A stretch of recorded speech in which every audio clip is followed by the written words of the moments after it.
Welcome to another story made by Oracle 1.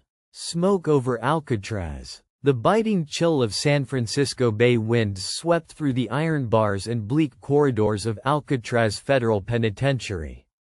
The year was 1946, and behind the grim fortress walls stood one man whose mind was as restless as the tide beneath the island. Marcus Langley, inmate number 27341, was not like the others.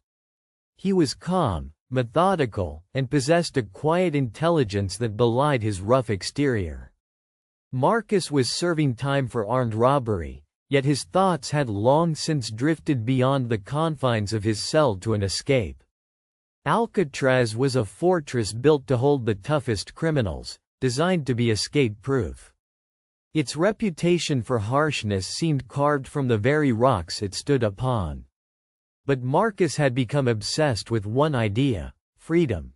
Months of meticulous observation had allowed him to learn guard rotations, study the architecture of the warden's office, and memorize the layout of the prison. He had crafted rudimentary but effective tools under the guise of handmade crafts given by the daily recreational workshop. Each piece of stolen metal, every scrap of cloth, was part of a larger plan. A plan that would unravel quietly, under the veil of darkness. On one cold spring evening, Marcus sat on the top bunk of his cell deep in thought, the muted murmur of the prison settling into night quiet around him. As the final echo of footsteps died down in the hallways, he carefully slid the small sharpened nail from his palm and began to pick at the lock of his cell window. The air was thick and still, the smell of saltwater ever present. His heart pounded, not from fear but from the heady rush of hope. Outside, the prison's old wood structures creaked and shifted with the wind. The gardens were bare, the guard towers looming like sentinels beneath the silvery moonlight. Marcus could almost taste the freedom beyond those towering walls. Tonight, he thought, tonight might be the night to finally slip the surly bonds of captivity. But fate had other designs. As he slipped out onto the narrow ledge, a faint crackling sound disturbed the silence. Then another. Marcus stopped, listening intently. Smoke began to rise from the northwest wing of the prison. Flames licked hungrily at the dry wooden structures, the orange glow painting the night sky. Panic surged through the compound as alarms echoed, the frantic yells of guards and inmates alike piercing the air.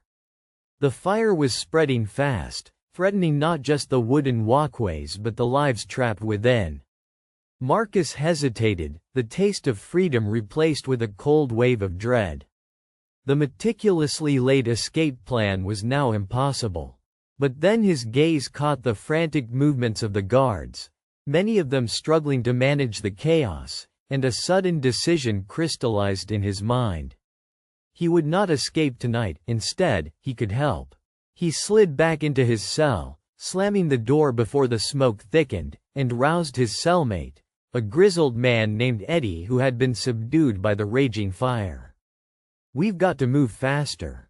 The smoke will reach here soon," Marcus urged, grabbing nothing but a damp cloth he soaked under the leaking faucet to cover their faces. He knew every second counted. Together, they navigated the twisting corridors, avoiding panic-stricken prisoners stumbling toward the exit in blind terror.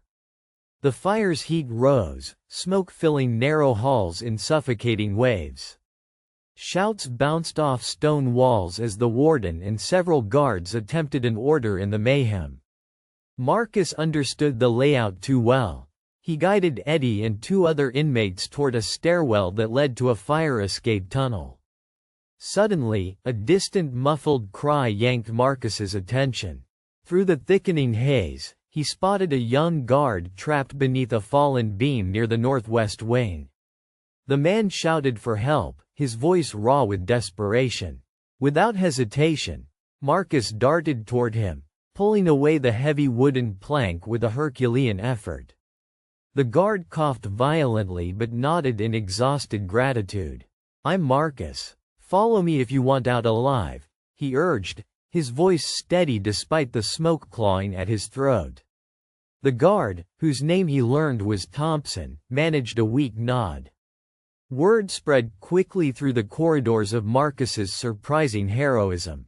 Though many inmates eyed his actions skeptically at first, realizing that the fire did not discriminate between lawbreakers and law enforcers, softened some animosities. Marcus and Thompson led the way, rescuing others wherever possible. Some guards too injured or trapped to escape without help, and prisoners who had given up hope. As the fire roared furiously, engulfing the northwest wing, Marcus's knowledge of the prison's weak points now served a higher purpose. He led groups through less smoke-filled passages, using previously mapped escape routes not as avenues for freedom but as fire exits.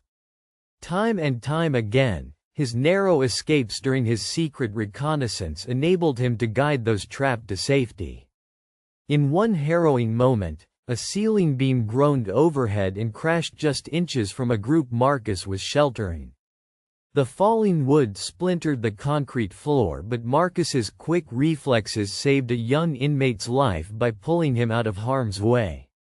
Minutes stretched into what felt like hours. Outside, the bay fog rolled in, dampening part of the blaze, but not before a thick smoke cloud settled heavily over the island. Marcus's breath burned his lungs, and sweat streamed down his face under the smothering weight of panic and exertion. Finally, the warden called for a cease to all rescue missions as firefighters arrived from the mainland and began battling the blaze with long hoses spraying torrents of cold water. The prison was damaged, but not destroyed. Marcus found himself outside the prison walls, surrounded by guards and prisoners alike who were now united in awe at his unanticipated courage. The warden, a gruff man of military bearing named James McLaren, approached Marcus carefully. "You saved lives today. No one expected you to be the one, but you stepped up." "That will be noted." Marcus nodded, shivering but proud. "I only did what anyone would do in a burning building." Yet, he knew his escape plan was no longer viable. The fire had exposed parts of the prison, but it had also alerted every guard to his intentions. Instead of being a fugitive that night, Marcus was an unlikely hero. A man who found humanity amidst embers and smoke. The days that followed were marked by a strange shift in the prison's atmosphere. Guards treated Marcus with a cautious respect, while other inmates whispered tales of his bravery like myth. The fire had changed more than the structure. It had fractured the rigid boundaries between captor and captive. One particularly somber afternoon, Marcus was summoned to the warden's office. The room was stark, dimly lit by a solitary window filtering in the gray light of the bay. Sitting behind a polished desk, Warden McLaren regarded him silently before speaking. "Marcus Langley, your actions during the fire saved many lives. This prison hasn't seen a man behave like you. I'm recommending you for a sentence review." Marcus's eyes narrowed, cautious but hopeful. "Thank you, sir. I never wanted to be a hero. Just free." The warden's smile was faint but genuine. "Freedom is more than breaking chains, Marcus. Sometimes, it's the courage to stand and face the flames." Months later, Marcus received word that due to his heroism, good behavior, and a recommendation from the warden, his sentence had been reduced. The day of his release was shrouded in strange hope, the fog-heavy air of San Francisco casting a silver glow over an uncertain future. Before leaving, Marcus paused one last time at the edge of the island. The charred remains of the fire lay silent, bearing witness to a night when survival trumped all else. The guards and inmates he helped escaped death together, their shared memories of smoke and flame a lasting bond. As the ferry carried him away from Alcatraz, away from the prison that was once escape-proof and towards a life yet unclaimed, Marcus Langley knew that true freedom was forged not only in breaking bars but in the courage of the heart. For more stories, like and subscribe.